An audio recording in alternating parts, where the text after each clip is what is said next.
সিডলি সমষ্টিৰ কথাটো ক'ব লাগিলে আমাৰ পৰিস্থিতি খুব ভাল আৰু আমি খাটাংকৈ ক'ব পাৰে যে এইবাৰ সিডলি সমষ্টি আকৌ আমাৰ ইউপিপিএলৰ হাততে থাকিব। ৰাইজৰ যিটো হোৱাৰী খুব ভাল।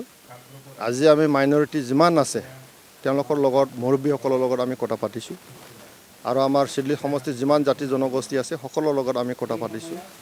সকলোৰে একেমুখে কথা যে শান্তি যদি সম্ভৱ হয় আমাৰ ইউপিপিএলৰ দ্বাৰাই হ'ব। সমমৰ্যাদা যদি পাব লাগিলে ইউপিপিএলৰ দ্বাৰাই হ'ব। তো গতিকে 5 বছৰৰ যিটো নমুনা প্ৰমোদ বড়ো ডাঙৰীয়াৰ নেতৃত্বত এই কথাটো ৰাইজে বুজি পাইছে। এই 5 বছৰৰ নমুনাটো চাইয়ে ৰাইজে আমাক ভোটটো দিব। এই কথাটো এতিয়া স্পষ্ট হৈ আছে।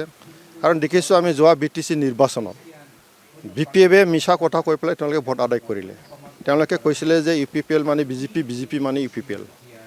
তো যিসকলে বিজেপিক বেয়া পায় ইউপিপিএলকো নিদিলে, বিজেপিকো নিদিলে। তেওঁলোকে মানে বিপিএফক চব দিয়া হ'ল।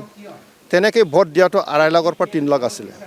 কিন্তু এইবাৰ যিহেতু বিপিএফে নিজৰ কথা মতে চৰকাৰ গঠন নকৰিলে, অকলে চৰকাৰ গঠন কৰিম বুলি কৈছিলে, নকৰিলে, অকলে নকৰিলে। গতিকে তেওঁলোকে অকলে চৰকাৰ গঠন নকৰিলে আৰু তেওঁলোকে বিজেপিৰ লগত লগ লাগি পেলাই চৰকাৰ গঠন কৰিলে। এই কথাটো ৰাইজে বুজি পাইছে। তো 2.5 লাখৰ পৰা 3 লাখ ভোট যিসকলে বিপিএফক সহায় কৰিছিল এই ভোটটো এতিয়া বিপিএফৰ লগত নাথাকে, চব উৰি যাব।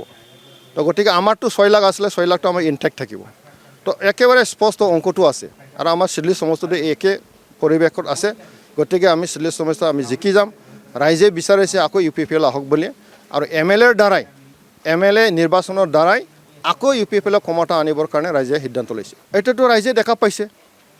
এতিয়া যদি আমি কওঁ আমাৰ মানে chief minister doctor Himanta Biswa Sarma ডাঙৰীয়াৰ যিটো জন আশীৰ্বাদ যাত্ৰা সেইটো যদি ভাল হৈছে, কিন্তু গৌৰৱ গগৈৰো যাত্ৰা যিটো সময়ৰ পৰিৱৰ্তন যাত্ৰা সেইটো কম হোৱা নাই।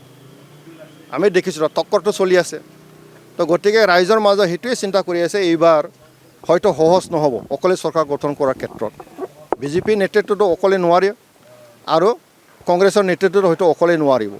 সেইটো অসমৰ পৰিস্থিতি সকলোৱে কৈছে। কিন্তু আমাৰ কথাটো অকল আমি BTC লৈ পেলাই আমি চিন্তিত। BTC এৰিয়াত এইবাৰ আমি 15টা আৰু বাহিৰত আমি 3টা দিছোঁ। 18টাৰ ভিতৰত আমি 10টাৰ পৰা 12টা আমি আশা কৰিছোঁ। এই সংখ্যা যদি আমি পাই যাওঁ তেতিয়াহ'লে আমি দিছপুৰ আমি কণ্ট্ৰল কৰিম আৰু দিছপুৰ কণ্ট্ৰল কৰাৰ পিছত BTC কণ্ট্ৰল অট'মেটিক হৈ যাব। ভিতৰত কিছুমান নিজাববীয়া এটা পৰিস্থিতি থাকে। এইবিলাক পৰিস্থিতি মানুহক ৰাইজৰ মাজত মানে এটা ইৰিটেশ্যন এটা পৰিস্থিতি আনি দিয়ে। তো গতিকে এইবিলাক ৰাইজে বিচাৰ কৰিবৰ কোনো সময় নাই। কোনে কাৰ লগত কি লিংক আছে, কেনেকৈ কি কৰিছে আৰু আমাৰ দলবিলাক আমি তেনেকৈ চাবৰ কোনো সময় নাই আমাৰ। বহুত তেনেকৈ আছে। আজি চাওক না, হাগ্ৰামা মহিলাৰে পৰাজিত কৰি পেলাই কাম্পা বড়িক আমি টিকেট দিছিলোঁ। হাগ্ৰামা মহিলাই পৰাজিত কৰিছিলোঁ। চন্দন ব্ৰহ্মক আমাৰ তাত আহিছিলে, তেখেতক আমি টিকেট দিছিলোঁ।